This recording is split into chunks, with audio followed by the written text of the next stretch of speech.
दसरा झाला, दिवाळी झाला, पण आपला व्लॉग काय आलाच नाही. मग बरेच जण माझ्या व्लॉगची वाट पण बघत असतील, काही जण बघत पण नसतील. आणि ह्या पावसाला घरी जायचं आहे की नाही काय माहिती. मला तर वाटतं ह्यानं 31st ची पार्टी करूनच घरी जाईल.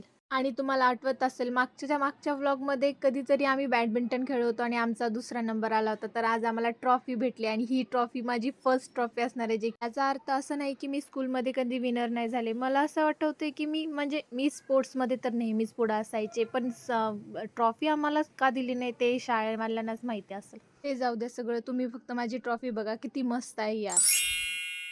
ट्रॉफी आल्या म्हटल्यानंतर सेलिब्रेशन तर बनणारच नाही हो. सेलिब्रेशन काय, हे फक्त फेअरवेल आणि बर्थडे पार्टी होती, त्याचाच केक आहे हा. आधी फेअरवेल करायचं की बर्थडे करायचा ह्याच्या नादात आधी बर्थडेच करून घेतला आणि नंतर मग फेअरवेलची पार्टी सुरू केली. पार्टी म्हणजे सगळेच त्यांच्याबद्दल म्हणजे 2 शब्द गोड ते बोलून घेतले सगळ्यांनी आणि मग नंतर त्यांचा केक कट केला आणि एवढ्या स्लो मो मध्ये ते केक कट करत होते ना की बसच.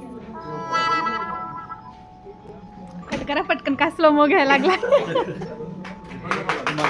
खावा तुम्हीच असं सगळ्यांनी मिळून केक खाल्ला आणि स्नॅक्स पण. आणि आपण भेटू अशाच नवीन ब्लॉगमध्ये. Bye bye.